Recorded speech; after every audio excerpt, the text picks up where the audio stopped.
अपने लक्ष्य पर टिके रहना और वो कड़ी मेहनत करना और पूरी जिम्मेदारी लेना, यस। ये कितना अहम है। हाँ, बिल्कुल। और इन विचारों का स्रोत, जैसा आपने कहा, वो यूट्यूब वीडियो है। सही।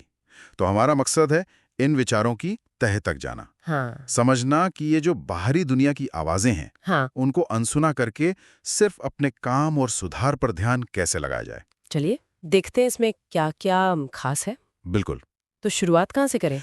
पहली बात जो मुझे मतलब जो वाकई सोचने पर मजबूर करती है, हम्म। वो है दूसरों की बिल्कुल परवाह न करना। हम्म। स्रोत कहता है कि सफलता के लिए पूरी तरह अपने काम पर ध्यान दो। हम्म। ये मत देखो कि कोई और क्या कर रहा है, हम्म।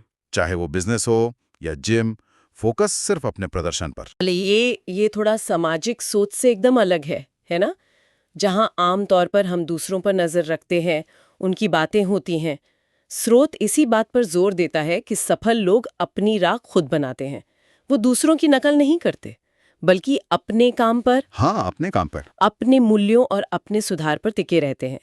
शायद यही चीज उन्हें भीड़ से अलग करती है, एक तरह से लीडर बनाती है। हाँ, बिल्कुल। और ये बात मुझे अगले बिंदु पर लाती है, मुकाबला, कंपटीशन।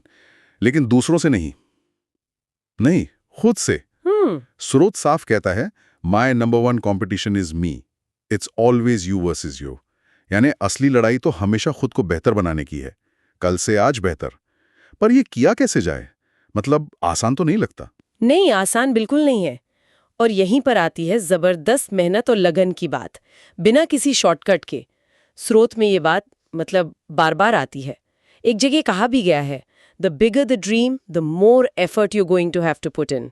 साफ है, बड़े सपने ज्यादा पसीना मांगते हैं। हाँ। और इसमें मुश्किलें आएंगी ही। जैसे वो मैराथन वाली बात है ना स्रोत में, कि धावक को 18वें मील पर एक दीवार मिलती है। उसे पार करने के लिए इच्छा शक्ति चाहिए, दृढ़ता। बिल्कुल। और इसी इच्छा शक्ति से जुड़ा है जिम्मेदारी का पहलू, जिसे स्रोत कहता है एक्सट्रीम ओनरशिप। यानी हर नतीजे की, अच्छे या बुरे, पूरी जिम्मेदारी लेना, कोई बहाना नहीं। ये सुनने में शायद आसान लगे, पर इसका मतलब बहुत गहरा है। जब कोई व्यक्ति जिम्मेदारी लेता है, तो वो ताकत अपने पास रखता है, कंट्रोल। दूसरों को दोष देना, वो तो अपनी ताकत उन्हें सौंप देना हुआ, है ना? सही कहा, बिल्कुल। स्रोत ये भी बताता है कि आलोचना के बीच भी खुद से सकारात्मक बातें करना कितना जरूरी है। खुद को हौसला देना। वो कहते हैं, स्टार्ट बिल्डिंग योरसेल्फ अप। जानना एक बात है, पर असली चीज है एक्शन लेना, अमल करना। ये बहुत बहुत जरूरी बात है, खुद को हौसला देना। अच्छा, आखिर में एक और बहुत रोचक फर्क बताया गया है, जुनून मतलब पैशन और धुन मतलब ऑब्सेशन के बीच का। समाज जुनून की तो तारीफ करता है, चलो ठीक है, लेकिन जब आप पर किसी चीज की धुन सवार हो जाए तो लोग आपको पागल भी कह सकते हैं। हाँ, और स्रोत के मुताबिक यही पागलपन या धुन वो आपकी असाधारण क्षमता का संकेत हो सकता है। एक कोट है, if no one thinks you're crazy, you're not yet operating to the outer limits of your potential। क्या बात है!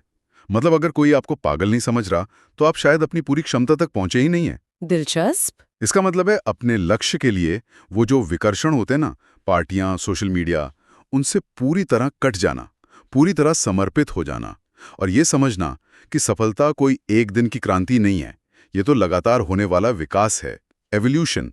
हर दिन के छोटे मगर लगातार प्रयास ही वही अंत में बड़ा फर्क लाते हैं। तो इन सब बातों का निचोड़, सार यही लगता है कि असली कामयाबी का रास्ता अंदर से होकर गुजरता है।